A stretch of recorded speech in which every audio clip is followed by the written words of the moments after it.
तो स्वागत है आप सबका एक बार फिर हमारे YouTube चैनल में। बात करेंगे कर्मचारियों से जुड़ी हुई बड़ी अपडेट्स की जानकारी की। चैनल पर पहली बार है, चैनल को लाइक कीजिए, सब्सक्राइब कीजिए, आगे भी आपको इस तरह के अपडेट्स मिलते रहेंगे। तो बात करने वाले हैं इस वीडियो में पुरानी पेंशन ओपीएस सिस्टम और new pension scheme NPS system को लेकर। तो इसमें रिपोर्ट जो हमारे पास आई है, जो एक विशेषज्ञों द्वारा बनाई गई है, इसमें वो बात करेंगे कि कर्मचारियों को किससे ज़्यादा फ़ायदा है और कर्मचारी किस पक्ष में ज़्यादा विश्वास करते हैं, पुरानी पेंशन में या नई एनपीएस में। तो इसी से रिलेटेड हम बात करेंगे इस वीडियो में। तो पुरानी पेंशन और एनपीएस में क्या बेहतर रहता है कर्मचारी के लिए। 17 साल पहले नेशनल पेंशन सिस्टम एनपीएस लागू होने के बाद से ही सरकारी कर्मचारी पुरानी पेंशन व्यवस्था ओपीएस को बहाल करने की मुहिम चला रहे हैं। लाखों कर्मचारी इसका विरोध भी कर रहे हैं नई पेंशन सिस्टम का, और उन्होंने एनपीएस अभी तक नहीं अपनाया है, जिससे भविष्य में आर्थिक संकट भी पैदा हो सकता है। अब बात करेंगे इस रिपोर्ट में, जो मनोज तिवारी द्वारा तैयार की गई एक रिपोर्ट है, जिसमें नफ़ा और नुकसान बताई गया है पेंशन को लेकर, तो पुरानी पेंशन और एनपीएस को लेकर। तो कर्मचारियों का ज़्यादा भरोसा है किस पर है, तो कर्मचारी जो सरकारी कर्मचारी उनको ज़्यादा भरोसा है ओपीएस के ऊपर। ओपीएस पर क्यों है, क्योंकि ओपीएस सुरक्षा ज़्यादा है। कैसे, तो निवेश सलाहकार बलवंत जैन की एक रिपोर्ट है, जिसमें उनका कहना है कि पुरानी पेंशन व्यवस्था ओपीएस जो है सरकारी कर्मचारी को ज़्यादा भरोसा सुरक्षा प्रदान करती है, क्योंकि इसमें सरकार की ओर से एक फिक्स तय लाभ दिया जाता है। 1 जनवरी 2004 से एनपीएस लागू होने के पहले जब सरकारी कर्मचारी सेवानिवृत्त होता था, रिटायरमेंट होता था, तो उसके अंतिम वेतन की 50% राशि निश्चित रूप से उसे पेंशन के रूप में मिलती थी। इस पर कर्मचारी के सेवा काल का कोई असर भी नहीं पड़ता था। इसके अलावा ओपीएस में हर साल महंगाई भत्ते के रूप में बढ़ोतरी होती थी, तो नया वेतन लागू होता तो उसका भी इजाफा होता था। इसके साथ ही ओपीएस धारक की अगर मृत्यु हो जाती थी, उसकी पत्नी अन्य आश्रित को पेंशन मिलती और उसके साथ ही सरकारी नौकरी भी अनुकंपा नियुक्ति के रूप में मिलती थी। ये ओपीएस का सिस्टम था।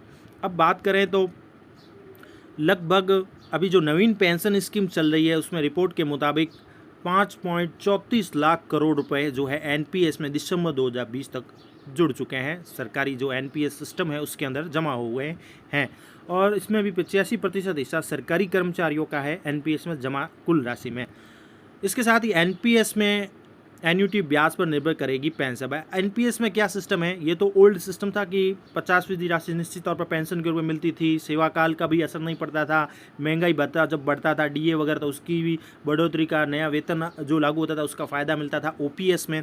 लेकिन एनपीएस में क्या है, एनपीएस का रिटर्न पूरी तरह से बाजार के अधीन है, यानी कि शेयर मार्केट के ऊपर, जहाँ जोखिम की पूरी संभावना है। ऐसे में सरकारी कर्मचारियों को इस पर ज़्यादा भरोसा नहीं हो पाता है। अगर एनपीएस लंबे समय तक चलाया जाए और पेंशन के रूप में ठीक ठाक राशि मिलती है, क्योंकि इस पर कर्मचारी के सेवा काल का सीधा असर पड़ता है। एनपीएस लेने वाले कर्मचारी सेवानिवृत्त होने पर कुल रकम का 60% एक मुश्त निकाल सकते हैं। इसके साथ ही 40% से बीमा कंपनी का एक एन्युटी प्लान खरीदना होगा।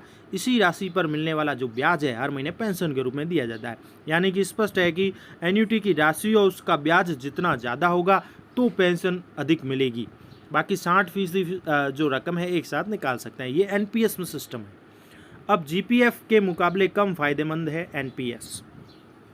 केंद्र ने ओपीएस को यह कहते हुए बंद कर दिया था कि इससे सरकार के खजाने पर बहुत अधिक बोझ पड़ता है।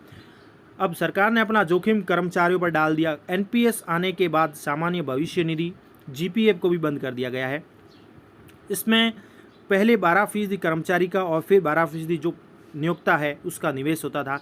एनपीएस में राज्य सरकार के कर्मचारी के मूल वेतन डीए का 10% करता है और इतनी ही राशि नियोक्ता भी देता है, यानी जीपीएफ से 2% कम। केंद्र के मामले में नियोक्ता का अंशदान 14% है, लेकिन राज्य कर्मचारियों के लिए एनपीएस, पेंशन और बचत दोनों ही लिहाज से जीपीएफ के मुकाबले नुकसान का सौदा है। अब ओपीएस नहीं है तो एनपीएस में समझदारी। जिन कर्मचारियों ने एनपीएस नहीं चुना और जीपीएफ खाता भी नहीं खोला गया है, उनका ना तो खुद के वेतन से अंशदान हुआ है और ना ही सरकार ने उनके पैसे डाले हैं। जैसे यूपी में सरकारी शिक्षिका राधा, एक उदाहरण देकर यहाँ पर समझाया गया है। जैसा कि रिपोर्ट है, यूपी में सरकारी शिक्षिका राधा ने 2015 में नौकरी शुरू की और एनपीएस उन्होंने नहीं चुना। उनका जीपीएफ खाता भी नहीं है। एनपीएस खाता होता तो मूल वेतन डीए मिलकर हर महीने उनको लगभग औसतन 5,000 का अंशदान होता। इतनी राशि सरकार भी मिलाती तो 6 साल में उनकी जो रकम है कुल 7.20 लाख की रकम जमा हो जाती। लिहाजा ओपीएस का विकल्प नहीं होने पर एनपीएस अपनाने में ही समझदारी है। अब सरकार के ऊपर है कि सरकार लागू कर दिया है तो कर्मचारियों को तो इसका लेना ही पड़ेगा ओपीएस। जो है नवीन OPS का नवीन जो है NPS है सिस्टम लेना पड़ेगा, नहीं तो घाटे का सौदा ही है। अब सरकार का विरोध भी हो रहा है, कर्मचारी विरोध भी कर रहे हैं कि जल्द से जल्द OPS लागू कर दिया जाए तो बेटर रहेगा कर्मचारियों के लिए। जैसा कि आपको ऊपर मैंने बताया कि OPS ज़्यादा फ़ायदेमंद है सिक्योरिटी के हिसाब से, बेनिफिट्स के हिसाब से। इसके साथ ही रिपोर्ट्स में बताया गया है कि निजी क्षेत्र और निवेश के लिए NPS बेहतर है। किस प्रकार है? NPS की तुलना अगर पुरानी पेंशन से न करें और सिर्फ निवेश के विकल्प के रूप में देखें तो यह काफ़ी आकर्षक है। निजी क्षेत्र के लिए जहां सेवानिवृत्ति के बाद कोई सुरक्षा नहीं मिलती, वहां NPS संजीवनी की तरह है। NPS लागू होने के बाद से अब तक सालाना औसतन 10% रिटर्न मिला है। इस लिहाज से 25 साल से ज़्यादा के सेवा काल में छोटे निवेश से भी बड़ी रकम तैयार हो सकती है। एन्युटी की राशि ज़्यादा होने पर आपको पेंशन भी बेहतर मिलेगी, ये कहना है अनुज गुप्ता IIFL सिक्योरिटीज़ का। अब ये बात तो क्लियर हो जाती है कि एक तो OPS सिस्टम है जो कर्मचारियों को ज़्यादा भरोसा देती है, और एक है NPS में आपकी जो राशि है लगभग 40% जो है बीमा कंपनी से आपका प्लान होगा, उस राशि पर मिलने वाला ब्याज जो है हर महीने पेंशन के रूप में दिया जाएगा। तो कर्मचारियों का कहना यही है कि उनके लिए बेटर है OPS को लागू किया जाए, इसलिए विरोध भी हो रहा है। कई कर्मचारी लगातार इसका विरोध भी कर रहे हैं, लाखों कर्मचारी हैं। तो इस वीडियो में आपके लिए जानकारी थी कि पुरानी पेंशन और NPS में आपके लिए क्या बेहतर है। तो मेरे हिसाब से तो NPS है, और जो OPS है, इन दोनों में बेहतर तो जो कर्मचारियों के लिए थी वो पुरानी पेंशन ही थी। यानी कि OPS ज़्यादा सिक्योरिटी देती थी, ज़्यादा सुरक्षा देती थी, ज़्यादा बेनिफिट्स थे, तो पुरानी पेंशन जो थी ज़्यादा बेटर है। एज ए कर्मचारी मैं भी पुरानी पेंशन को अपनी राय में शामिल करूँगा कि ये बेटर है NPS के लिहाज से, क्योंकि NPS पूरी तरह से शेयर मार्केट के ऊपर डिपेंडेबल है, और शेयर मार्केट का कभी कुछ भरोसा नहीं है, कब रिटर्न्स देता है कभी डाउन हो जाते हैं, तो पूरी तरह से जोखिम ज़्यादा है इसमें। ऐसे में सरकारी कर्मचारियों पर इस पर ज़्यादा भरोसा नहीं है।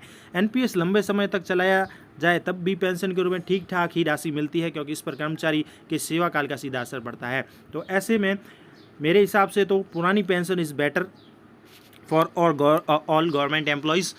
तो आप भी अपनी राय दें कमेंट में, आपको क्या लगता है कि पुरानी और नवीन NPS की ये जानकारी आपको कैसी लगी, और आपके हिसाब से एज ए कर्मचारी के रूप में क्या पुरानी पेंशन लागू होनी चाहिए सभी कर्मचारियों के लिए? हमें कमेंट ज़रूर करें। आपको ये जानकारी कैसी लगी? वीडियो अच्छा लगे तो लाइक करें, पहली बार है सब्सक्राइब करें। आगे भी इस प्रकार के एजुकेशन के अपडेट्स मिलते रहेंगे हमारे चैनल पर।